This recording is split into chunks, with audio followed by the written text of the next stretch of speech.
Se esse vídeo apareceu para você, é porque essa história vai te emocionar e arrepiar. Então, já se inscreve no canal, se você gosta desse tipo de história, e comenta aí de qual cidade você está assistindo. A casa range quando o vento bate. Não é todo dia, mas hoje é um desses dias em que parece que até a madeira quer me lembrar que ainda estou aqui. Ainda respiro. Ainda acordo quando o sol nasce feito brasa sobre o cerrado. Levanto antes da claridade tomar conta, porque o silêncio da madrugada é diferente. Ele não pesa tanto quanto o silêncio do meio-dia, quando deveria ter alguém sentado na varanda, ou o da noite, quando a cama parece grande demais para uma pessoa só. Faz 4 meses que o Josias se foi. 4 meses que aprendi a dormir de um lado só da cama, a fazer café sem ter quem beber comigo, a falar sozinha sem me achar louca por isso. Tem gente que diz que o tempo cura. Não sei se cura, mas ensina. Ensina a continuar, a colocar um pé na frente do outro, a não esperar nada além do que o dia seguinte pode trazer, que geralmente é só mais um dia igual. Mas o pior não foi perder o marido.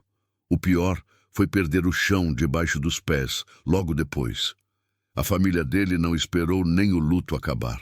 Apareceram numa manhã de sábado, 3 homens de chapéu na cabeça e papéis na mão, dizendo que a casa não era minha, que a terra não era minha, que mulher viúva sem papel passado não tinha direito a nada.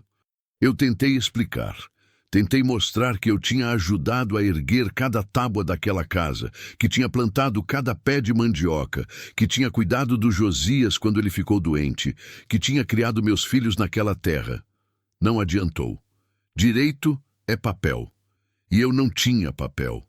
Juntaram nossas coisas numa trouxa velha. Roupas rasgadas, panelas amassadas, alguns pratos, uma muda de roupa para cada um dos meninos. Colocaram tudo na frente da casa e disseram que era melhor eu sair logo, antes que precisassem me tirar à força. Saímos pela estrada de terra vermelha, eu na frente, os 2 meninos atrás, carregando o pouco que sobrou de uma vida inteira.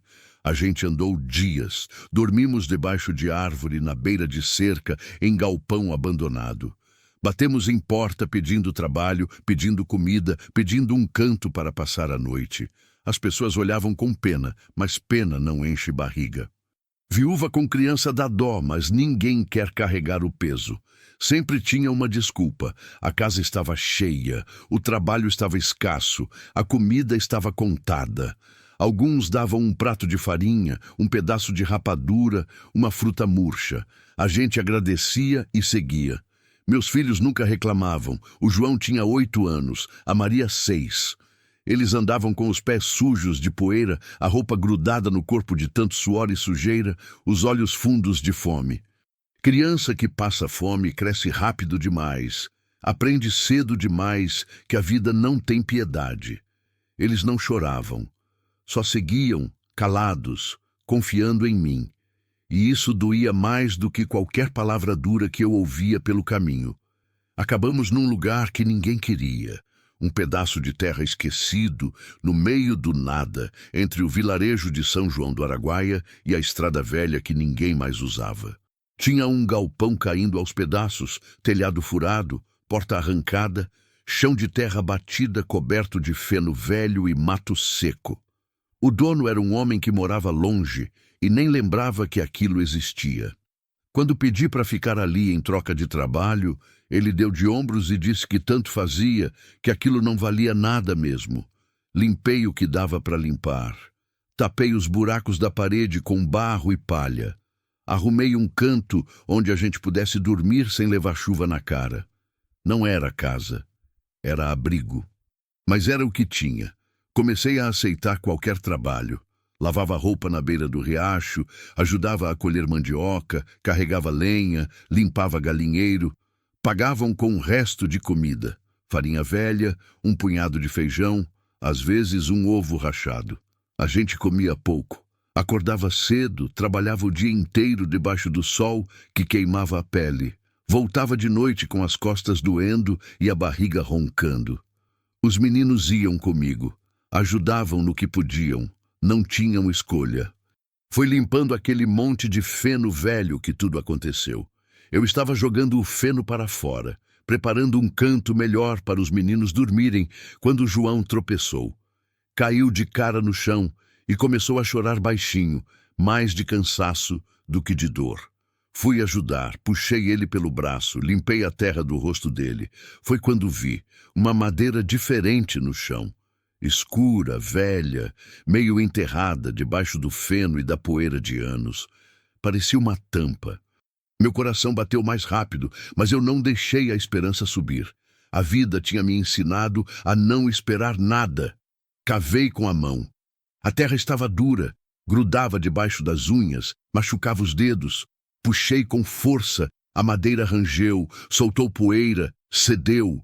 Era um baú, antigo, pesado, trancado com um cadeado enferrujado que se desfez quando eu puxei. Respirei fundo. Os meninos se aproximaram, curiosos, sujos de feno, com os olhos arregalados. Abri devagar, e o mundo parou.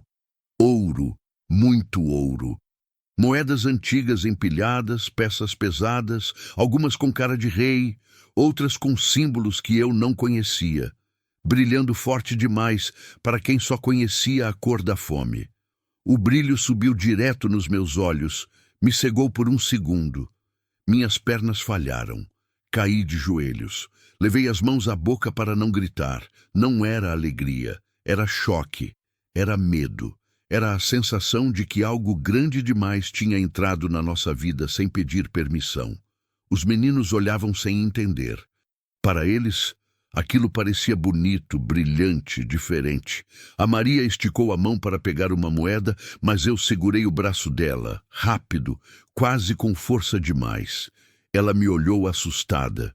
Eu não conseguia falar. Só conseguia olhar para aquele baú aberto no chão. Para aquele ouro que não deveria estar ali, que não deveria estar nas minhas mãos. Riqueza nunca chega limpa na vida de quem nasceu pobre. Eu sabia disso. Sabia que ouro enterrado não é achado inocente. Alguém escondeu aquilo ali por algum motivo.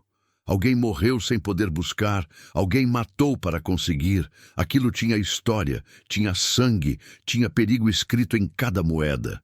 Fiquei ali, ajoelhada, com as mãos tapando a boca, tentando pensar, tentando entender o que fazer.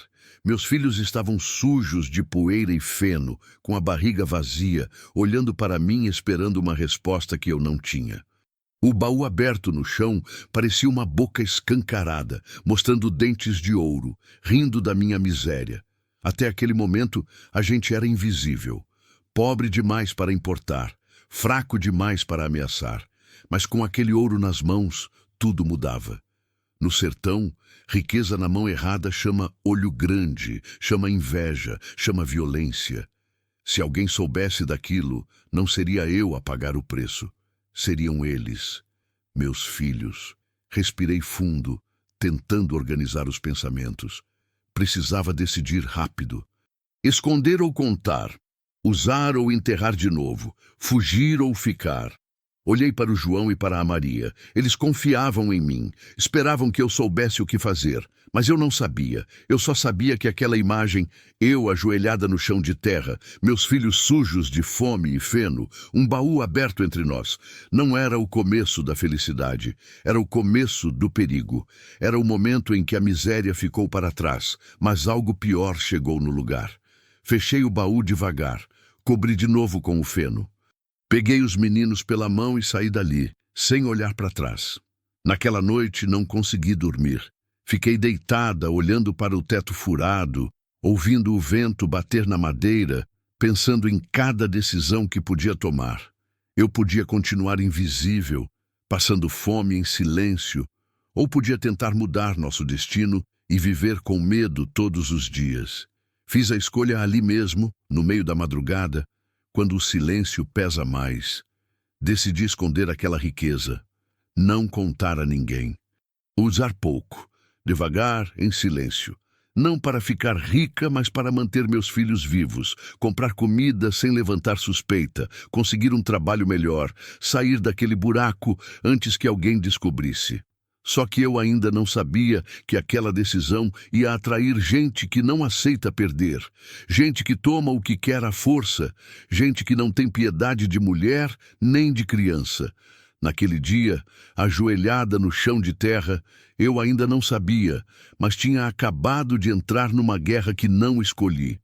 Uma guerra onde cada passo errado podia custar tudo. A primeira coisa que aprendi sobre riqueza escondida é que ela pesa. Não só no baú, mas na cabeça, no peito, nos ombros. Acordei no dia seguinte com o corpo dolorido, como se tivesse carregado pedra o dia inteiro, mas não tinha carregado nada, só o medo. Levantei antes do sol nascer, como sempre. Acendi o fogão improvisado com gravetos secos, esquentei água para fazer um café ralo, mais água do que café. Os meninos ainda dormiam, encolhidos num canto sobre um monte de palha que eu tinha juntado para servir de cama. O João roncava baixinho. A Maria se mexia inquieta, sempre com fome mesmo dormindo. Sentei na soleira da porta e fiquei olhando a estrada vazia. Poeira vermelha, mato seco dos dois lados, o céu imenso começando a clarear. Não passou ninguém. Nunca passava ninguém naquele horário. Era só eu, o silêncio e aquele peso no peito que não me largava. Pensei em voltar lá, abrir o baú de novo, ter certeza de que não tinha sido sonho. Mas não voltei. Tinha medo de que, se eu olhasse de novo, perdesse a coragem de fazer o que precisava fazer. Quando os meninos acordaram, dei a eles o resto da farinha que tinha sobrado do dia anterior, misturada com água e um pouquinho de açúcar mascavo que uma mulher do vilarejo tinha me dado de esmola. Eles comeram sem reclamar, lambendo os dedos até limpar tudo. Não sobrou nada. Nunca sobrava. "Mãe, hoje a gente vai trabalhar de novo?" O João perguntou, limpando a boca com as costas da mão. "Vai", respondi, porque não sabia mentir para eles. "Mas antes eu preciso ir no vilarejo, sozinha." Ele franziu a testa. A Maria me olhou com aqueles olhos grandes, fundos, que pareciam entender tudo sem precisar de palavra. "Vocês ficam aqui. Não saem daqui. Não falam com ninguém. Se alguém vier, vocês se escondem no mato atrás do galpão. Entenderam?" Eles balançaram a cabeça. Crianças que crescem no sufoco aprendem cedo a obedecer sem perguntar. Não é respeito, é sobrevivência. Peguei uma moeda do baú, só uma. Pequena, antiga, mas pesada. Escondi dentro do bolso rasgado da saia. Amarrei um pano em volta para não cair. O coração batia forte demais. Parecia que todo mundo ia saber, que todo mundo ia ver o volume no meu bolso. O medo no meu rosto. A caminhada até o vilarejo levou quase 1 hora. O sol já estava alto quando cheguei, queimando a pele, fazendo a poeira grudar no suor. São João do Araguaia era pequeno demais para chamar de cidade, grande demais para todo mundo se conhecer. Tinha uma rua principal de terra batida, algumas casas de taipa, uma venda, uma igreja pequena, um bar onde os homens ficavam bebendo cachaça desde cedo. Fui direto na venda do seu Valdomiro. Ele era um homem gordo, suado, de bigode grosso e olhar desconfiado. Vendia de tudo um pouco. Farinha, feijão, arroz, querosene, tecido, linha, agulha. Tudo caro demais para quem não tinha nada. Entrei devagar. Tinha mais gente lá dentro. 2 mulheres escolhendo tecido, um homem velho comprando fumo, uma menina segurando uma galinha viva pelo pescoço. Todos me olharam. Eu baixei a cabeça e fui até o balcão. "Bom dia, seu Valdomiro." Ele me olhou de cima a baixo, mastigando alguma coisa, cuspindo para o lado. "Bom dia. Veio pagar o que deve?" Engoli seco. Devia 3 semanas de farinha que ele tinha me fiado quando eu ainda achava que ia conseguir pagar. "Vim pagar sim, senhor, e comprar mais algumas coisas." Ele ergueu a sobrancelha, desconfiado. Eu era conhecida por pedir fiado, por pagar com trabalho, por não ter dinheiro. Todo mundo sabia, ser pobre num lugar pequeno é ser transparente. Coloquei a mão no bolso, senti a moeda fria, pesada, perigosa. Respirei fundo. Não tinha volta. Puxei a moeda e coloquei no balcão, devagar, como se estivesse colocando fogo em cima da madeira. O silêncio foi imediato. Seu Valdomiro parou de mastigar. As duas mulheres pararam de falar. O homem velho virou a cabeça. Todos olharam para aquela moeda antiga, brilhando em cima do balcão sujo. "Onde você arrumou isso?" A voz do seu Valdomiro era baixa, mas cortante. "Achei." Menti, e a mentira saiu fraca, tremida. "Achei na estrada. Estava enterrada na beira de uma árvore." Ele pegou a moeda, virou de um lado, virou do outro, mordeu a beirada. Os olhos dele brilharam. Ganância. Eu conhecia aquele brilho. "Isso aqui vale", disse ele pesando a moeda na mão. "Vale bastante." "Eu sei. Por isso vim pagar e comprar." Ele ficou me olhando, tentando entender, tentando descobrir se eu estava escondendo alguma coisa. E eu estava. Estava escondendo um baú cheio. "Quanto você quer por ela?" Não sabia quanto valia. Não entendia de ouro, de moeda antiga, de valor. Só sabia que precisava de comida e que não podia parecer desesperada. "Quero o suficiente para pagar minha dívida, comprar farinha, feijão, arroz, um pedaço de carne seca, sabão, tecido para fazer roupa para os meninos, e quero o troco." Ele soltou uma risada curta, sem graça. "Você acha que uma moeda velha paga tudo isso?" "O senhor acabou de dizer que vale bastante." Ficamos nos encarando. Ele sabia que eu não tinha escolha. Eu sabia que ele ia me enganar. Mas eu também sabia que se eu saísse dali sem comprar nada, ele ia desconfiar mais ainda. "Tá bom", disse ele, jogando a moeda num pote embaixo do balcão. "Eu dou o que você pediu, mas sem troco. A moeda paga certinho." Era mentira. Eu sabia que era mentira. Mas não podia brigar, não podia chamar a atenção. Concordei com a cabeça e fiquei esperando enquanto ele separava as coisas. Farinha, feijão, arroz, um naco pequeno de carne seca dura, um pedaço de sabão que cheirava forte, 2 metros de tecido barato. Colocou tudo numa trouxa e empurrou para mim. "Agradece que eu sou caridoso", disse ele, e voltou a mastigar, me dispensando com os olhos. Peguei a trouxa e saí. As pessoas ainda olhavam, sussurravam. Eu sentia os olhos grudados nas minhas costas. No caminho de volta, o medo aumentou. Tinha feito o primeiro movimento. Tinha mostrado que tinha ouro. Tinha deixado rastro. Agora era só questão de tempo até alguém vir atrás. Quando cheguei no galpão, os meninos correram para mim. Eu abri a trouxa e mostrei a comida. Os olhos deles brilharam. A Maria começou a chorar, não de tristeza, de alívio. O João ficou quieto, mas eu vi o queixo dele tremer. Cozinhei feijão naquela tarde. Feijão de verdade, com sal, com um pedacinho de carne seca. O cheiro encheu o galpão inteiro, um cheiro que a gente não sentia faz tempo. Os meninos comeram devagar, saboreando cada garfada, lambendo o prato até brilhar. Naquela noite, eles dormiram de barriga cheia pela primeira vez em meses. Mas eu não dormi. Fiquei acordada, ouvindo o vento, ouvindo cada barulho lá fora, esperando o momento em que alguém viesse perguntar, investigar, tomar o que era meu, porque eu sabia que aquele primeiro movimento tinha consequências. Eu só não sabia ainda o tamanho delas. Os dias que se seguiram foram estranhos. Não aconteceu nada de errado, mas também nada pareceu certo. Era como se o ar tivesse mudado, ficado mais pesado, mais atento. Eu acordava de madrugada com o coração disparado, achando que tinha ouvido passos lá fora, vozes sussurrando, o ranger de uma porta. Mas quando levantava e olhava pela fresta da madeira, não tinha ninguém.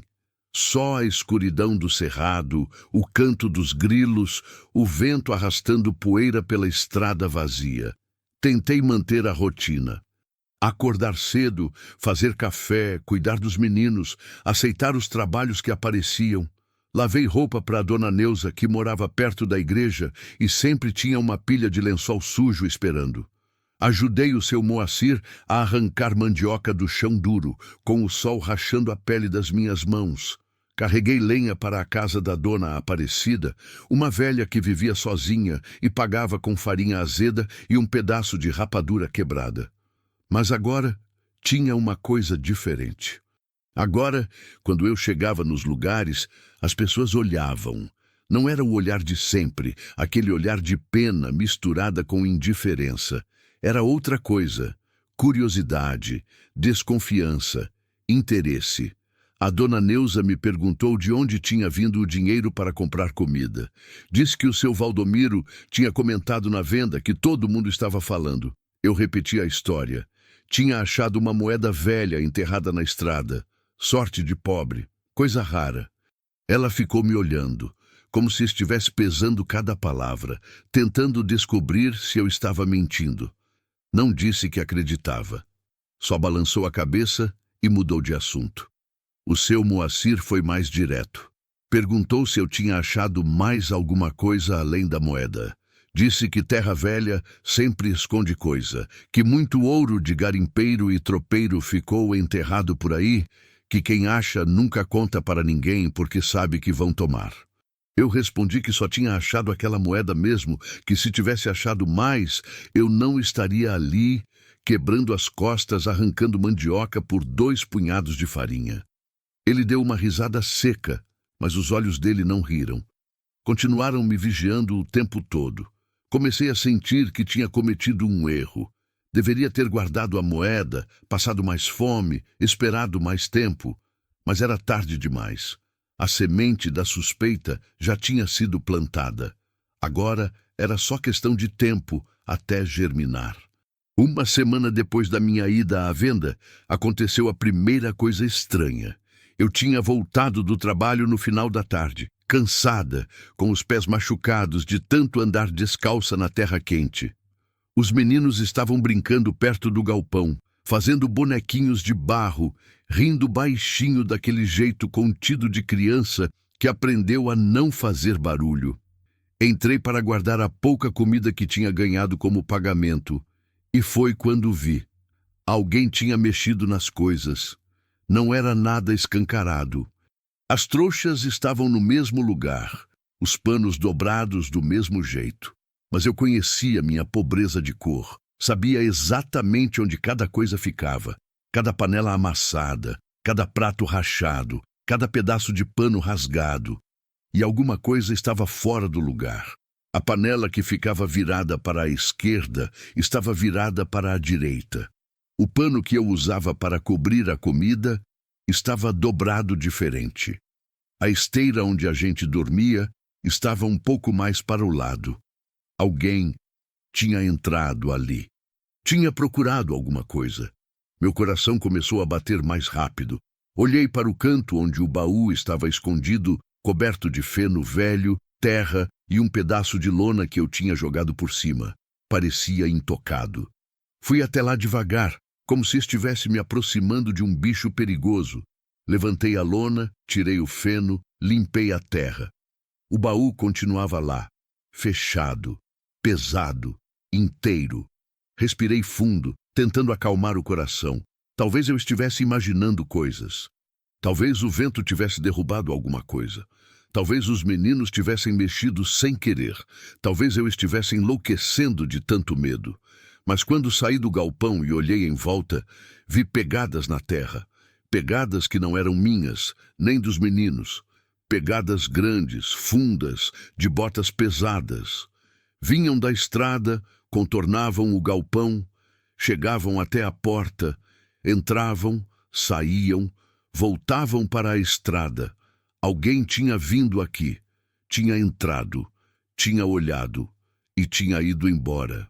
Chamei os meninos para dentro, rápido, tentando não mostrar o desespero na voz. Eles vieram correndo, ainda com as mãos sujas de barro, os olhos assustados. "Vocês viram alguém aqui hoje?" perguntei, segurando os ombros do João com mais força do que pretendia. "Não, mãe. A gente ficou brincando aí fora o tempo todo. Ninguém passou pela estrada? Ninguém parou aqui perto?" "Passou um homem a cavalo. disse a Maria, com a voz fininha. Mas ele não parou. Só olhou para cá e seguiu. Como era esse homem? Ela encolheu os ombros, os olhos arregalados. Não sei, mãe. Estava longe. Ele usava chapéu. Chapéu. Todo homem no sertão usava chapéu. Não ajudava em nada. Naquela noite não acendi fogo. Não quis chamar atenção. Dei aos meninos um pedaço de farinha seca e água e mandei eles dormirem cedo. Fiquei acordada, sentada perto da porta, olhando para a escuridão lá fora, ouvindo cada som, cada movimento. O vento batia na madeira do galpão, fazendo a estrutura inteira gemer. O mato seco estalava. Lá longe, um cachorro latia. Mais longe ainda, uma coruja piava, grave e lenta. O céu estava cheio de estrelas, tão cheio que parecia pesar sobre a terra. A lua era fina, quase nada, iluminando pouco. Eu segurava uma faca velha de cozinha, cega, enferrujada, que não serviria para nada se alguém realmente viesse. Mas segurar alguma coisa me fazia sentir menos indefesa. Foi perto da meia-noite que ouvi. Passos. Lentos, cuidadosos, arrastando na terra. Parei de respirar. Os dedos apertaram o cabo da faca. Olhei pela fresta da porta e vi uma sombra se movendo lá fora, perto da cerca de arame farpado que separava o galpão da estrada. Uma figura alta, parada, observando. Fiquei imóvel. Não fiz barulho. Não acendi luz. Só esperei, com o coração martelando no peito, a respiração presa na garganta. A figura ficou ali por um tempo que pareceu eterno. Depois começou a andar, devagar, contornando o galpão, se aproximando. Eu podia ouvir a respiração pesada, o arrastar das botas na terra seca, o farfalhar do mato. Apertei a faca com mais força. Se entrasse, eu ia gritar, ia acordar os meninos, ia fazer barulho, ia lutar. Não ia deixar levarem o que era meu sem resistir, mas a figura não entrou. Parou na frente da porta, ficou ali, parada, como se estivesse ouvindo, sentindo, esperando. Eu podia sentir a presença do outro lado da madeira fina, tão perto que se eu esticasse a mão, tocaria. Depois de um tempo que pareceu uma vida inteira, a figura se afastou.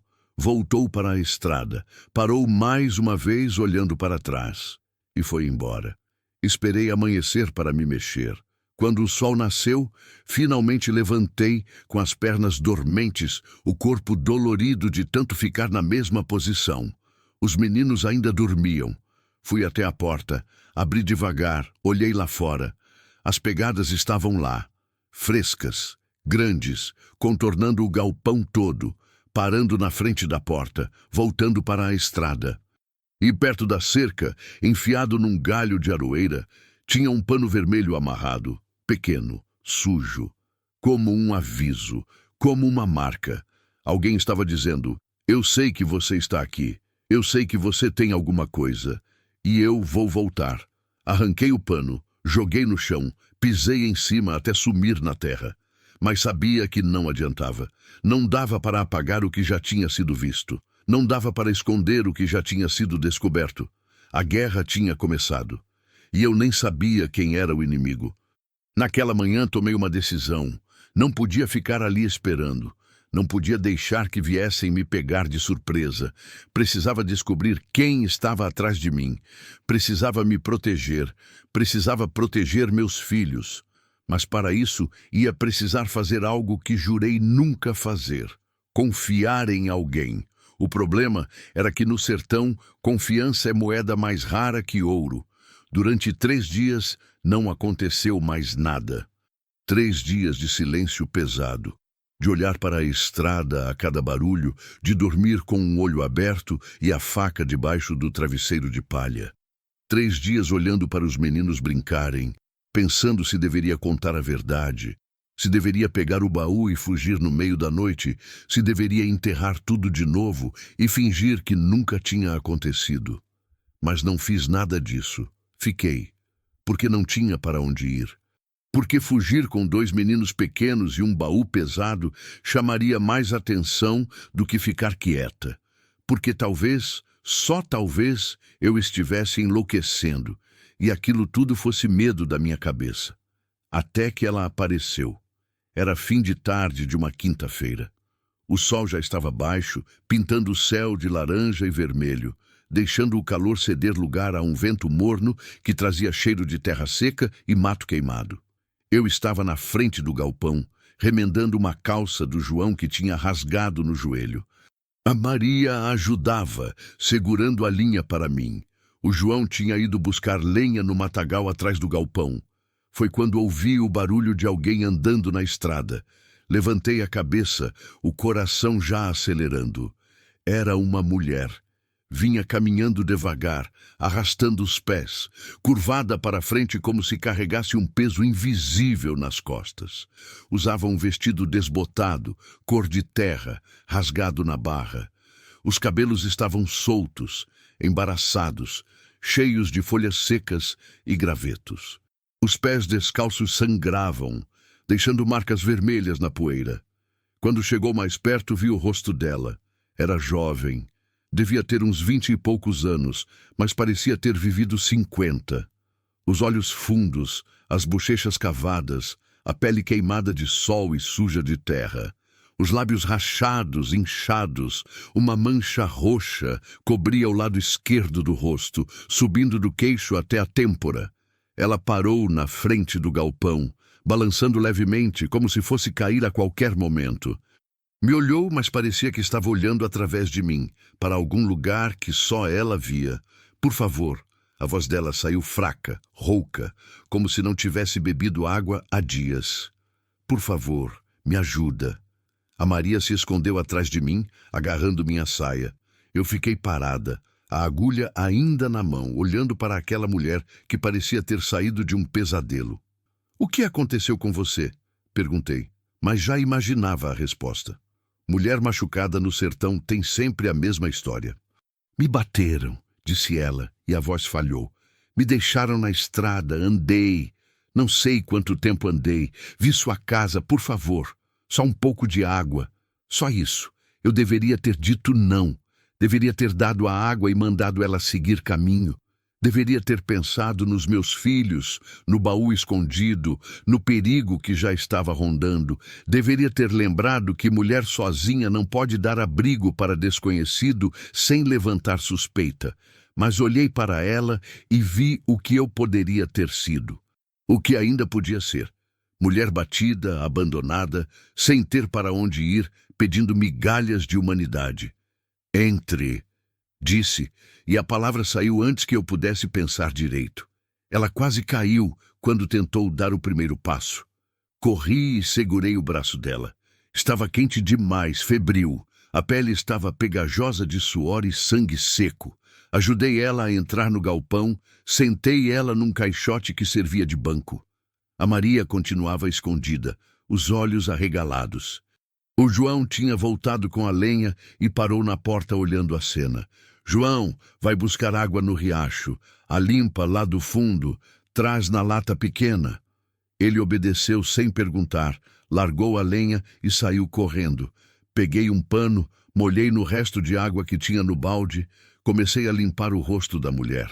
Ela estremeceu quando o pano tocou o hematoma, mas não reclamou. Só fechou os olhos e deixou. Como você se chama? Perguntei. Dalva. Dalva o quê? Só Dalva. O resto não importa mais. Limpei o sangue seco do canto da boca dela, da testa, do pescoço.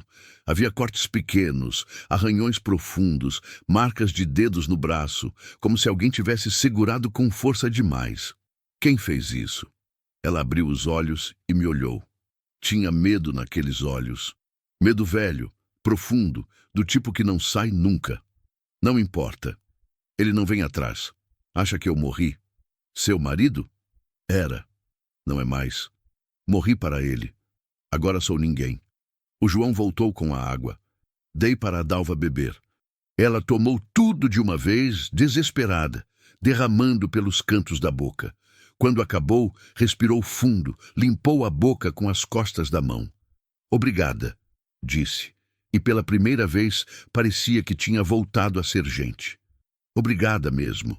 Você está com fome? Ela balançou a cabeça, mas o estômago dela roncou alto, respondendo por ela. Fui buscar um pouco da comida que tinha sobrado do almoço. Farinha, um pedaço de carne seca, água. Não era muito, mas era o que tinha. Dei para ela. Dalva comeu devagar, mastigando com cuidado, como se cada pedaço doesse. Os meninos ficaram olhando, curiosos, assustados. Eu não sabia o que fazer. Não podia deixar ela ali, mas também não podia mandar embora. Não de noite. Não naquele estado. Você pode dormir aqui hoje, disse, e viu alívio nos olhos dela. Amanhã cedo você segue. Para onde? Para onde você estava indo? Eu não estava indo para lugar nenhum. Só estava fugindo. Entendi. Conhecia bem aquela sensação. Arrumei um canto para ela dormir, longe do lugar onde o baú estava escondido. Dei um pano para servir de cobertor. Ela se deitou e fechou os olhos quase imediatamente, o corpo exausto finalmente cedendo. Naquela noite, depois que os meninos dormiram, fiquei olhando para a Dalva. Ela se mexia inquieta, gemia baixinho, chamava nomes que eu não entendia. Febre, medo, pesadelo, tudo junto. Pensei em acordá-la e mandar embora. Pensei no perigo de ter uma estranha ali dentro. Pensei em tudo que podia dar errado. Mas não fiz nada. Só fiquei ali, vigiando, esperando o dia amanhecer. Dalva ficou. Não porque eu pedi, mas porque não tinha para onde ir. No dia seguinte, quando acordou, a febre tinha piorado. Ela tremia, suava, delirava. Falava de um homem chamado Arildo, de uma casa na beira do rio, de uma criança que não tinha nascido. Cuidei dela como pude. Água fria na testa, chá de folha de goiaba, repouso. Os meninos ajudavam, trazendo água, ficando quietos, olhando com aquela curiosidade assustada de criança que vê sofrimento de perto. Levou 5 dias para a febre baixar. 5 dias em que eu não saí de perto, com medo de que ela morresse ali dentro, com medo de que alguém descobrisse, com medo de que aquilo virasse mais um problema numa vida que já tinha problemas demais. Mas ela não morreu. Melhorou. Devagar, mas melhorou. Quando finalmente conseguiu sentar e tomar caldo sem vomitar, me olhou com uma gratidão tão grande que doeu. "Por que você fez isso?" perguntou. "Você nem me conhece." "Porque eu podia", respondi, e era a verdade mais simples que tinha. Tem gente que pode e não faz. Eu sei. Ela ficou me olhando como se estivesse tentando entender quem eu era, por que eu tinha ajudado, o que eu queria em troca. "Eu não tenho como pagar", disse, a voz baixa. "Não tenho nada. Não pedi pagamento." "Então por quê?" Suspirei. Como explicar para alguém que eu ajudava porque não conseguia não ajudar? Que tinha algo dentro de mim que não deixava virar as costas quando via gente precisando. Que eu mesma já tinha precisado tanto, tinha batido em tantas portas que não conseguia fechar a minha quando alguém batia. "Porque se todo mundo só olha e segue, o mundo fica pior", disse. "E ele já está ruim demais." Dalva ficou quieta por um tempo. Depois balançou a cabeça devagar. "Você é diferente." "Não sou, não. Só sou cansada." Ela começou a ajudar. Não pedi, mas ela ajudou. Lavava a panela, varria o chão de terra, dobrava os panos, cuidava dos meninos quando eu saía para trabalhar. Não falava muito, não perguntava, só fazia. E eu, sem perceber, comecei a confiar. Foi erro. Eu sabia que era erro, mas a solidão faz isso com a gente. Deixa a guarda baixar, faz esquecer que confiar dói. Uma noite, 2 semanas depois dela ter chegado, estávamos sentadas na frente do galpão, olhando as estrelas. Os meninos dormiam lá dentro. O vento estava calmo. O silêncio era bom, do tipo que não pesa. "Posso te perguntar uma coisa?" Dalva disse de repente. "Pode." "Por que você mora aqui, nesse lugar esquecido, sozinha com os meninos?" Contei. Contei do Josias, da morte dele, da família que me expulsou, da caminhada sem rumo, do galpão abandonado. Contei da fome, do trabalho duro, da invisibilidade de ser pobre demais para importar. Ela escutou tudo em silêncio. Quando terminei, Balançou a cabeça. A gente não escolhe onde cai, disse. Só escolhe se levanta. Você levantou? Ainda estou tentando. Ficamos quietas. O silêncio voltou. E então, sem pensar direito, sem pesar as consequências, falei. Achei uma coisa. Ela virou o rosto para mim. Que coisa? Uma coisa que pode mudar tudo. Ou destruir tudo. Ainda não sei. Dinheiro? Ouro. Vi o corpo dela ficar tenso, os olhos brilharem no escuro. Quanto? Muito. Onde? Apontei para o galpão. Ali dentro, escondido. Ninguém sabe. Só eu. E agora, você. Dalva ficou me olhando por um tempo longo, como se estivesse decidindo alguma coisa importante. Por que está me contando isso? Porque estou com medo, admiti. E a voz saiu fraca. Porque alguém já veio aqui, já procurou, já marcou o lugar. Porque eu não sei o que fazer. Porque estou sozinha. E porque você também está. Ela respirou fundo, olhou para o céu, olhou para mim. Mostrar ouro para pobre é perigoso, disse devagar. Gente mata por menos. Eu sei. Então por que está me contando? Porque preciso confiar em alguém. E não tenho ninguém. Dalva ficou quieta. Depois esticou a mão e segurou a minha. A mão dela estava fria, trêmula. Eu não vou contar para ninguém, disse. Juro, eu queria acreditar. Queria muito. Mas no fundo, sabia que tinha acabado de cometer o maior erro da minha vida. Porque no sertão, segredo entre pobre não dura. E ouro escondido sempre encontra dono, mesmo que para isso tenha que passar por cima de quem está no caminho. As semanas que se seguiram foram as mais estranhas da minha vida. Estranhas porque pela primeira vez em muito tempo eu não estava completamente sozinha. Dalva ficou, não porque eu pedi, mas porque nenhuma das duas tinha outro lugar. Ela trabalhava comigo, cuidava dos meninos quando eu precisava sair, dividia a pouca comida que havia. À noite, depois que o João e a Maria dormiam, a gente ficava conversando baixinho, trocando histórias de dor que só mulher entende. Ela me contou do Arildo, o marido que tinha deixado para trás. Um homem violento, beberrão, que batia por qualquer coisa. Comida sem sal, camisa mal passada, olhar errado. Contou da criança que perdeu no 4º mês de gravidez, depois de uma surra que durou a noite inteira. Contou de como fugiu numa madrugada, levando só a roupa do corpo e o medo de ser encontrada. Eu contava do Josias, mas não das coisas ruins, só das boas. De como ele era calado, trabalhador, de como segurava minha mão na hora de dormir. De como morreu rápido demais, levado por uma febre que veio do nada e não deu trégua. De como fiquei perdida quando ele foi embora, como se tivessem arrancado o chão debaixo dos meus pés. A gente criou uma rotina. Acordava cedo, fazia café, dividia as tarefas.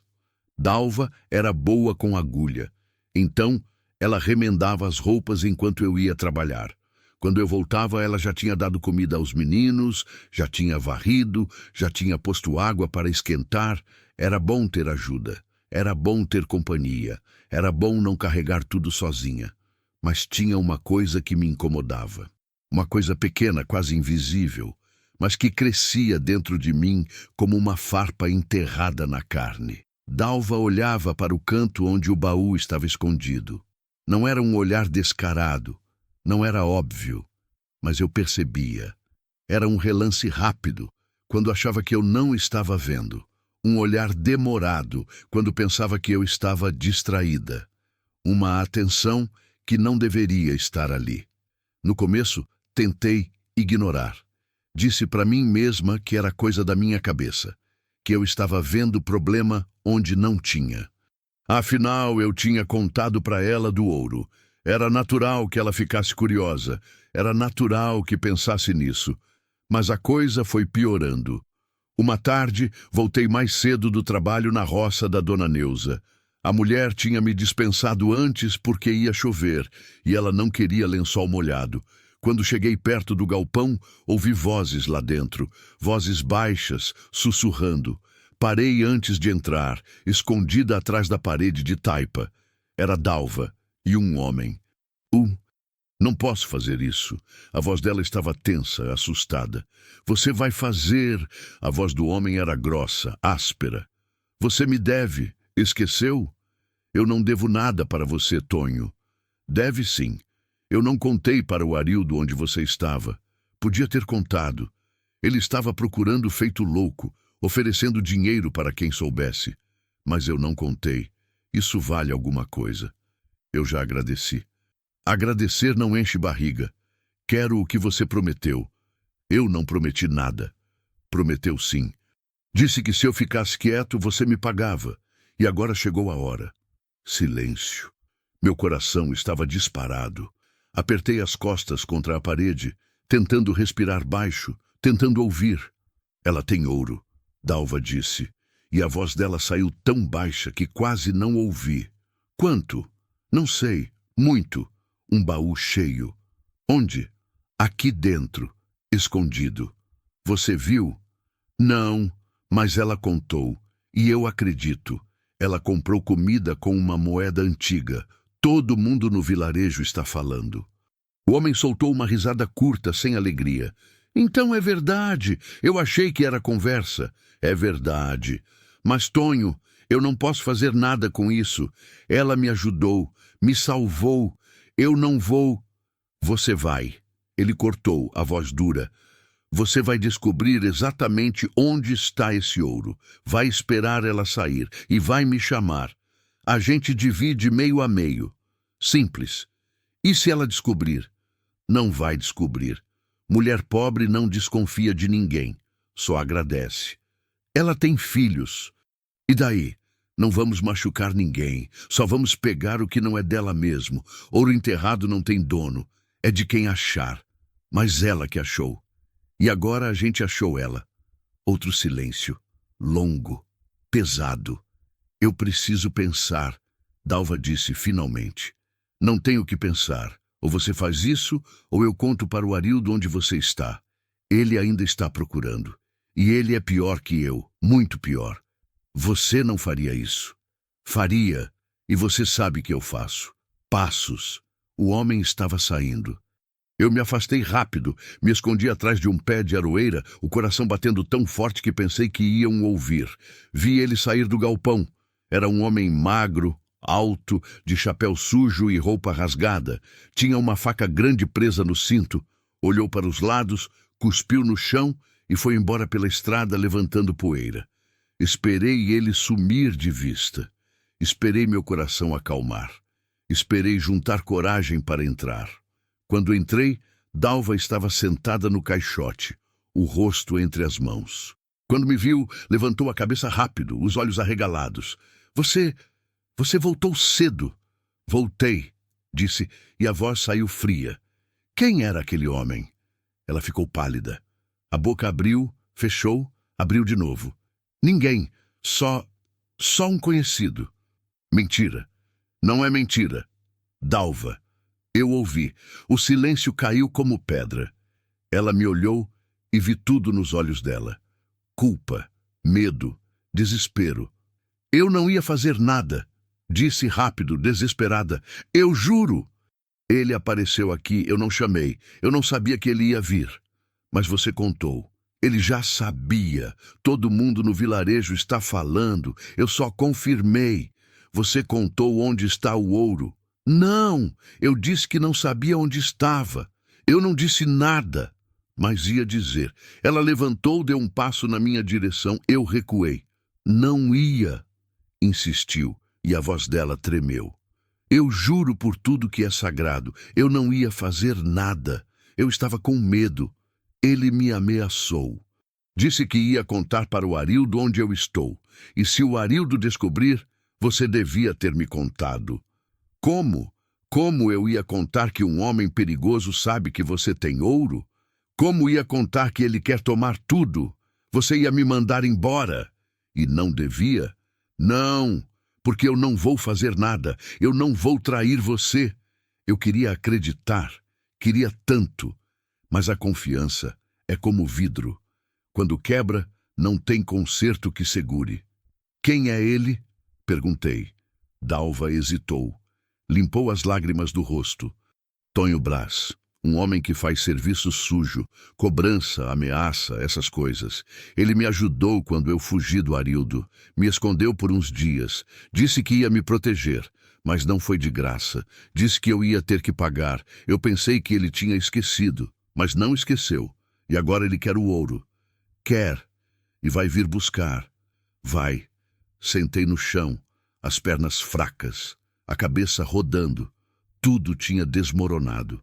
A confiança, a segurança, a esperança de que talvez eu pudesse guardar aquilo em segredo até descobrir o que fazer. Quantas pessoas sabem? Perguntei. Do ouro? Não sei. No vilarejo, todo mundo está comentando, mas ninguém sabe direito. Só sabem que você comprou comida com uma moeda velha. O resto é especulação. Mas ele sabe que é verdade. Sabe? Porque eu confirmei. Fechei os olhos. Tentei pensar. Tentei encontrar uma saída. Mas não tinha. Eu estava encurralada. Se ficasse, iam vir buscar. Se fugisse, iam me seguir. Se enterrasse de novo, iam cavar. Se gastasse tudo rápido, iam suspeitar mais ainda. O que eu faço? Perguntei, mais para mim do que para ela. Dalva se aproximou devagar, como se estivesse chegando perto de um animal assustado. Ajoelhou na minha frente. A gente some, disse. Pega o ouro, pega as crianças e some. Hoje à noite, antes que ele volte com mais gente. E vai para onde? Para longe, para algum lugar onde ninguém conheça a gente. Eu não tenho para onde ir. Eu também não, mas a gente inventa. A gente sempre inventa. Olhei para ela. Vi a urgência nos olhos, o medo verdadeiro, a vontade desesperada de consertar o erro. Por que eu deveria confiar em você? A pergunta doeu nela. Vi a dor atravessar o rosto. Porque eu sou tudo que você tem, disse. E a voz dela quebrou. E você é tudo que eu tenho. A gente é pobre, é mulher, é sozinha. Ninguém liga para a gente. Ninguém ajuda. A gente só tem uma a outra. E se a gente não se ajudar, a gente morre. As duas. Ela tinha razão. E isso doía mais do que a traição. Ficamos ali, as duas ajoelhadas no chão de terra, cercadas de pobreza e medo, tentando decidir como sobreviver mais um dia num mundo que não queria saber da gente. Quando ele volta? Perguntei. Não sei. Disse que ia voltar. Não disse quando. Então a gente tem pouco tempo. Tem. Levantei. Fui até o canto onde o baú estava escondido. Tirei o feno, a lona, a terra. Abri. O ouro ainda estava lá, brilhando pesado, perigoso. A gente precisa tirar isso daqui, disse. Agora. Dalva se levantou também, limpou o rosto. Para onde? Não sei ainda, mas não pode ficar aqui. Peguei um saco de pano velho, comecei a colocar as moedas dentro, devagar, tentando não fazer barulho. Dalva ajudou. As mãos dela tremiam, as minhas também. Quando terminamos, o saco estava pesado demais para carregar sozinha. Teria que ser as duas. Os meninos não podem saber, disse. Não ainda. Eu sei. Se alguém perguntar, a gente só está levando roupa para lavar no riacho. Entendi. Chamei o João e a Maria. Disse que a gente ia passar a noite na casa da dona Aparecida, que ela tinha pedido ajuda para cuidar de um doente. Eles não questionaram. Crianças que crescem no sufoco aprendem a não fazer pergunta. Saímos do galpão quando o sol estava se pondo. Eu e Dalva carregando o saco, os meninos na frente, andando devagar pela estrada de terra. O céu estava vermelho, pesado, parecendo que ia desabar. Olhei para trás uma vez. O galpão ficou pequeno, distante, vazio. Não sabia se ia voltar. Não sabia se queria voltar. Só sabia que a vida que eu conhecia tinha acabado naquele momento e que o que vinha pela frente podia ser pior. Muito pior. A casa da Dona Aparecida ficava a quase 2 horas de caminhada pela estrada velha, depois cortando por um atalho que passava pelo meio do cerrado seco. Era uma casinha de taipa, pequena, mas melhor do que o galpão. Tinha porta de verdade, janela com veneziana de madeira, e um quintal onde ela criava galinhas e plantava uns pés de quiabo. Dona Aparecida era viúva também. Devia ter uns 60 anos, talvez mais. Ninguém sabia ao certo. Ela era magra, curvada, com as mãos cheias de veias saltadas e o rosto marcado pelo sol. Não falava muito, mas tinha um jeito que não era duro, só cansado. Cansado de viver, de esperar, de continuar. Quando chegamos na porta dela, já era quase noite. O céu tinha escurecido rápido, mais do que o normal. Nuvens pesadas, cinzas, vinham do norte cobrindo as estrelas. O vento tinha mudado. Estava mais forte, mais frio, trazendo cheiro de chuva. Bati na porta. Dona Aparecida abriu, a lamparina na mão, os olhos apertados, tentando ver quem era. Sou eu, Dona Aparecida. A Joana. Ela abriu mais a porta, olhou para mim, para Dalva, para os meninos, para o saco que a gente carregava. Que aconteceu? Precisamos ficar aqui hoje à noite, só hoje. Amanhã a gente vai embora. Ela ficou me olhando, tentando entender. Não era normal aparecer na casa de alguém de noite pedindo abrigo. No sertão, isso significava problema. Problema grande. Tá fugindo de quê? De gente ruim. Ela olhou para Dalva, desconfiada. Conheço ela? Não. Ela estava me ajudando. Mas agora as duas estão em perigo. Dona Aparecida ficou quieta por um tempo. Olhou para o céu, para as nuvens pesadas se aproximando. Suspirou. Entra, rápido, vai chover. Entramos. A casa era simples, mas limpa. Tinha uma mesa de madeira, 3 bancos, um fogão de lenha no canto, uma cama coberta com uma colcha remendada. Cheirava a fumaça, a sabão de cinza, a solidão.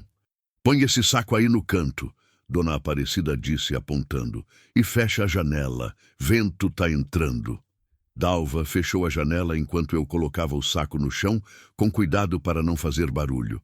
Os meninos ficaram perto de mim, quietos, olhando tudo com aqueles olhos grandes e assustados. Vocês comeram? Não, senhora. Ela balançou a cabeça e foi até o fogão. Tinha uma panela com resto de caldo. Esquentou, botou em 2 cuias de barro, deu para as crianças. Eles beberam rápido, com fome, limpando tudo com o dedo. E vocês duas? A gente não precisa. Não perguntei se precisa. Perguntei se quer. Aceitamos. Era caldo ralo, de osso com abóbora, mas estava quente e tinha sal. Era bom. Fazia tempo que eu não comia alguma coisa que outra pessoa tinha feito para mim, sem eu ter que pedir, sem ter que trabalhar em troca. Dona Aparecida sentou no banco e ficou nos olhando comer. Não perguntou mais nada. Só ficou ali, quieta, esperando. Quando terminamos, ela levantou e começou a arrumar um canto para a gente dormir. Pegou uns panos velhos, estendeu no chão, arrumou como podia. Vocês dormem aqui, eu durmo na cama. Se precisar de alguma coisa, é só falar. Obrigada, Dona Aparecida. Ela deu de ombros. Mulher sozinha tem que ajudar mulher sozinha, senão a gente quem? Foi quando o primeiro trovão explodiu. Forte, seco, fazendo a casa toda tremer. Os meninos se assustaram. A Maria começou a chorar. Eu peguei ela no colo, segurei firme. É só barulho, disse. Não vai machucar. Mas veio outro trovão, mais perto, mais alto, e outro, e outro. O vento começou a bater na porta, na janela, no telhado. E então a chuva chegou. Não foi chuva comum, foi tempestade. A água caiu de uma vez, pesada, violenta, como se o céu tivesse rasgado e despejado tudo que segurava. O barulho era ensurdecedor. A casa rangia, o telhado gotejava em vários lugares.